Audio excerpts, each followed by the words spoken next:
For the News and Observer, I'm Dawn Vaughan, your host for this episode of Under the Dome for the week of Monday, June 12th, 2023. I'm here today in the office of Senator Todd Johnson. Johnson's a Republican from Union County. He runs his family's insurance company and owns a cigar shop. Thanks for doing this. Thanks for letting me be with you today. So we'll talk about policy and fun stuff and farming and cigars and maybe history and military. We'll see what we can cram into about 20 minutes or so. We'll start with policy first, I guess. So the budget is coming out in the next couple of weeks, the final budget. You are on that committee. What day and what's in it? What day? So you want me to tell you exactly what's in it and what day it's going to come? You know, I heard someone say earlier today, you know, you're doing an interview with Dawn today. I said, yeah. And he said, well, she probably knows that budget better than you do, so be prepared. But with the process has been so different than last year, because last year we had all this federal COVID money coming down, and so this year the state's doing pretty good on revenues, but a lot of it's one-time money, and so we've seen the economic forecast of what to expect. So trying to find that or strike that balance between being responsible but also addressing the needs of the state. Another member once told me, he said, it's a lot easier to budget when you don't have any money. And these are folks that have been around back in the days when we were broke and didn't have the funds. So it's been an interesting process, different than the last budget we worked on. But in the end, I'm interested to see what all ends up in there as well. So the time and effort that the men and women that serve on these big chairs or preparation chairs is unimaginable, and just the sheer volume of things. And a lot of times there's stuff that we want to fund, but we just simply don't have the funds to do it, or it doesn't get prioritized to the level that we wish. But I think we'll probably end up with a budget and be out here before July 1, and that's kind of okay. Now. You call me from Missouri because I want you to show me, don't tell me, but we'll see if it ends up that way. But I think we're still on a path for that. Maybe we can get our summers back, and y'all can too. Senate Leader Berger is a bit optimistic about, well before the end of the fiscal year, well before it could just mean several hours before Sure. the start of the fiscal year, or a few days. But he was telling, we're recording this on Thursday. People will be listening to this on Monday, but as of Thursday, when reporters talked to Berger after the session, he said that kind of what's being sorted out now is taxes and how much to keep in reserves and where. That seems a lot less controversial than maybe the reserves is less controversial, not as much taxes, I guess. But he won't tell us, of course, but he said that House and Senate have more or less come to an agreement on what the raises are going to be. Do you think that's a bigger deal this year because of the state employee shortages, teacher shortages, just the people's morale and wanting more money from the legislature? Sure, I think raises are important every year because this is how our state employees and teachers feed their families, and so we get into this push-pull with we would love to give as much as we possibly can without getting back into situations back in the 2008s and 9s where we're laying folks off and hiring freezes and all that. So trying to, again, strike that balance to where we can sustain that. And so, with the Senate budget, it had lower raises, and the House budget had higher raises, and those are just steps 1 and 2 in a 3-step process. So a lot of folks tend to get upset about that. But if you kind of understand how the process has worked, since well before I got here, it usually ends up somewhere in the middle, and who knows what in this case where it'll end up. But typically with raises, that's going to be more of the big chairs kind of hash that out, and if they can't figure it out, then it gets kicked to the corners, and the speaker and the pro tem will get that figured out. But I expect that there's a push within both chambers to try to help our state employees and our teachers out as much as possible. So probably closer to what the House wants. And the Senate is known for lowballing raises. Yeah. I mean, that's just what they do, right? Unfortunately, I don't get to make the call on that. I would like to see something more toward the House position, but I'm one of 50, so I don't get to make that call. Well, one of 30 that have most of the power, right? So. Well, we try to not operate in a one of 30 mentality. Mm-hmm. We really try to operate in a one of 50 mentality. Well, let's talk about one of the, not in the 30 or not in the Senate this year, since we're talking about legislation. You sponsored a bill named for former Democratic Senator Kirk Devier. Why'd you name it for him, and what's the bill? I had an opportunity to serve with Kurt for 4 years, and we came in together immediately, right out the gate. We just hit it off, and he's been a good friend. We don't agree on a whole lot of stuff, but in the end, veterans and their service and their families is very important. I don't think that's a partisan issue. And I saw that, over the 4 years that Senator Devier was here, he worked diligently to try to get some certain legislation passed. And so even though he's no longer in the Senate, I wanted to continue to work on what he had worked on for 4 years. And I thought no better way to honor the work that he had already put in, the heavy lifting that he had put in, than to go ahead and name the bill after him, which, it's still eligible, and we're going to keep pushing to try to get it heard in finance, because I think it's been referred to finance. I got excited, but to shake it loose from rules. But in the end, we'll have to get it moving in finance. So I'll go have to rattle those cages down there in the finance chairs, see if we can get it heard. So speaking of bill names, you and Senator Vicky Sawyer last legislative session were known for some pretty good bill names. It caught reporters' attention anyway. We're like, oh, what is this about? Now, we didn't really see that as much this session, except for one called Incentivize Space Spirits, which is not about alien ghosts, I guess. That's right. Yeah, so it was, in last session was my second term, and you're trying to kind of find your way, and you're trying to kind of figure out a way for your bills to get recognized and get some momentum behind it. So when you come up with crazy names, I'm not going to even repeat it again because that's old news. But when you come up with those names, people start talking about it. And, it doesn't matter if it's positive or negative. As long as they're talking about it, it stays on people's minds. And so this time, we've just been working under such a condensed schedule and trying to get legislators their summers back. Mm-hmm. Just not as much more effort was put into the meat of the policy instead of the short titles. So we can still have a meaty policy with a short title. Yeah, that's true. That's true. But so I'd say Senator Devier's bill is short title is probably the only one where we kind of got outside the lines a little bit. But I think that was well worth it. All right. Well, let's talk about how you got into politics. And behind us, for those who have seen the video version of this is your dad, elect Richard H. Johnson, NC Senate. So talk about your family's interest in politics, and then, of course, you were in local government before. Sure. So my dad ran for the North Carolina Senate in 1982. I was 4 years old at the time, and so he'd come up a little bit short. And then he actually served in the Anson County Board of Education for 28 years. And so being around just local politics and then some state politics with that, there's just always been a desire to serve, and Dad's always been very philanthropic. He's worked in local boards and all these things. Just always been very involved, and that's how we were raised, were to be involved.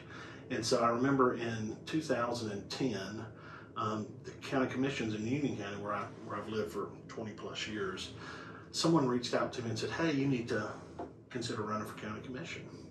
And so the first person I called, obviously, is my hero, my dad. And I said, "Dad, I'm thinking about doing this." He'd retired from politics at that point in time. And I said, "What do you think I should do?" And he said, "Son, you do it. You do a phenomenal job. You got a good head on your shoulders. Make me one promise." I said, "Okay, what's that?" He said, "Don't govern based on re-election. Don't worry about re-election. Just do what's right for the people you serve." So I do still try to do that today. Also, we've always traveled with going to historical battle sites, and history's just been so important. History and politics kind of go together. And my brother was a U.S. history teacher, and so he's been around it our whole life. And so we did the county commission thing, and did it for 4 years. And I'll tell you, I have the utmost respect for local elected officials, because I've been there, I've done it. It is not an easy task. And I tell people, with the county commission on Monday night, when we make a decision on Monday nights, someone's life was affected Tuesday morning, regardless of if it was positive or negative. Whereas in the state legislature, we'll pass a bill and it may go into effect 3 months from now, and someone may feel the experience of it 6 months from there, so it's not as immediate. the local elected officials, they do the blocking and the tackling. I mean, that is some really tough jobs. And people will just tell you during public comments, right there. It's not like in the Senate where they're not, or they're in the gallery. In church, in the grocery store, walking down the street. I think one of my, I say favorite, but one of the worst things I ever heard was a person came up to me at the grocery store and said, "I don't know how you sit in church on Sunday with your family and look the preacher in the eye." It's like, okay. Well, okay, but it's tough, and you're dealing with a lot of complex stuff, and it affects people's lives. So, but been around politics and history my whole life, and just look for the opportunity to serve when I can.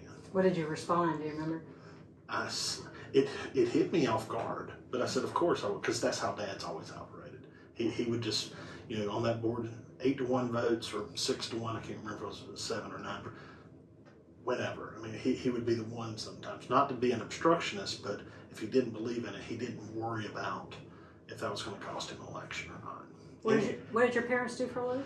So my dad was a farmer for years, and so then after in '96 he closed his farm and then went full time in the insurance, and so then my mother was a banker for 30 or 25 years, and then she now works in the agency. So my parents are 81 and 80 and still work in the insurance office every day. I'm sure she has thoughts on appropriations. I'm sure she does. We're going to have to take a quick break, and we'll be back talking with Senator Johnson. We'll talk about legislative cafeteria food, headliner of the week, and whatever else we can cram in. We'll be right back.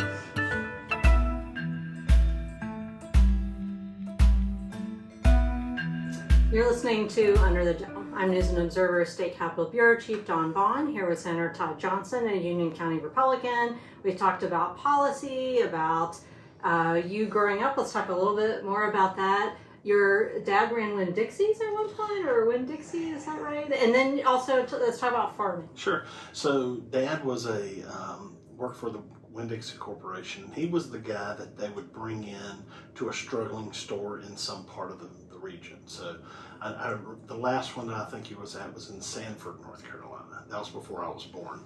But he would be the guy that would come in, run them for 1 year, and then go on to the next. And so he has seen a lot over his time with that.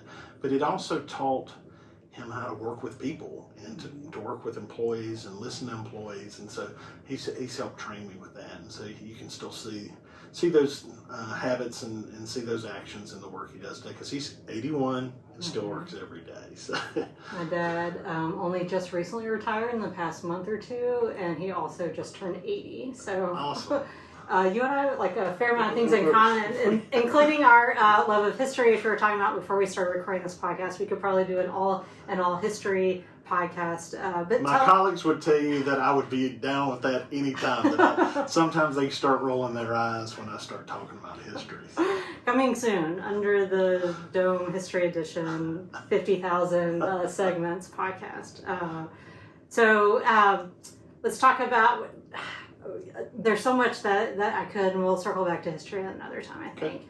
But let's move on. Before we get to our headliners of the week, what I ask all the lawmakers in the building is, what do you get for lunch or breakfast, I guess, in the legislative cafeteria? Or since a lot of these that we've done in lawmaker offices or in the LOB, which has its own hybrid snack bar cafeteria. So what do you get?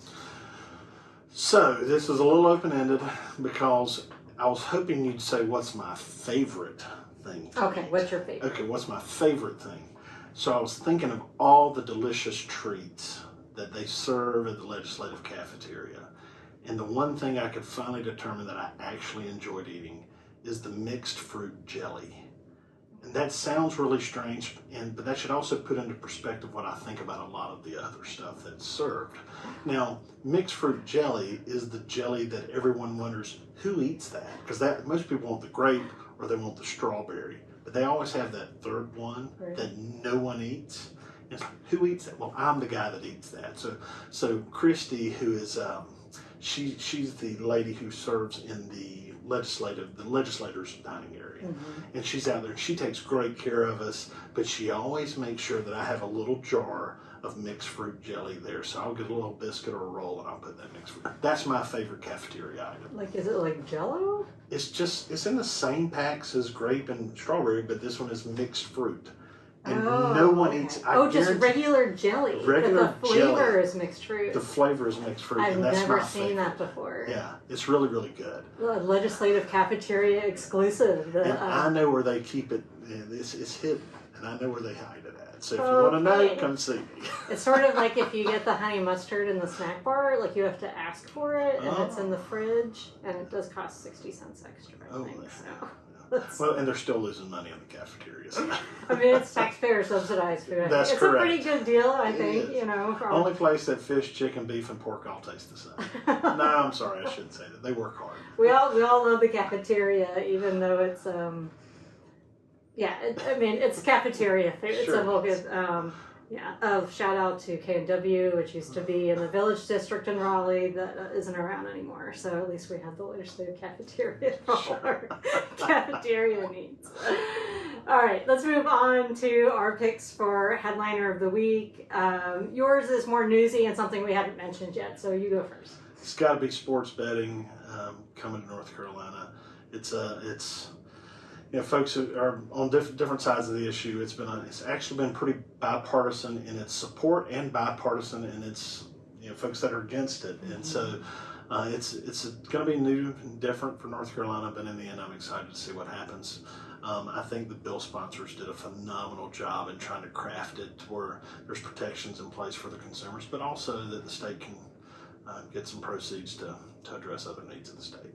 I will note that the Senate usually, we were talking earlier about, the Senate has the lower raises and the House has the higher raises, and then the Senate wants to cut taxes more than the House, but the Senate wanted a higher tax on sports betting, which is the final number was 18%, which is still pretty low compared to, was it New York or something, has like 4 times as much as that. I can't use New York as an example for taxation. They have a lot more sports there.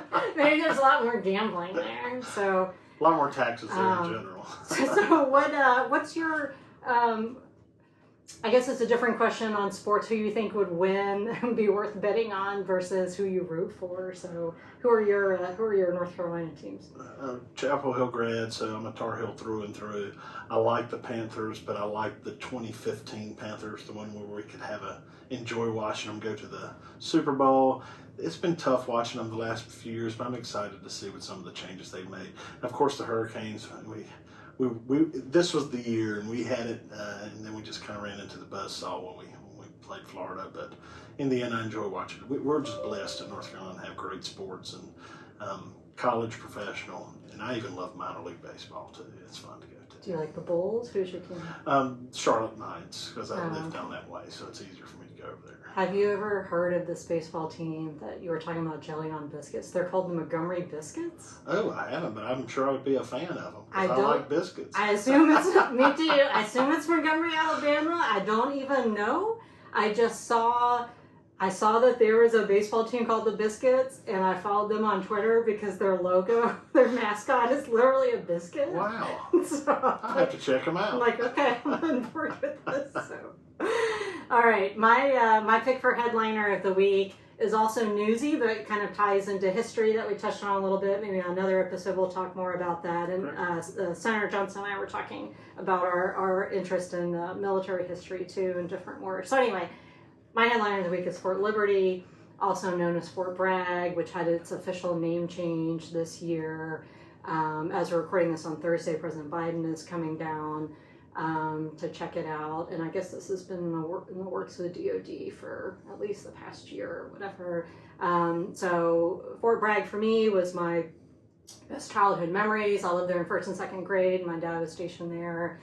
He was in JSOC at Fort Bragg, and his dad was also stationed at Fort Bragg in military intelligence. My parents got married in the chapel at Fort Bragg. But anyway, it's all Fort Liberty now, which is great. No one's ever going to say, I don't like Liberty, let's change the name.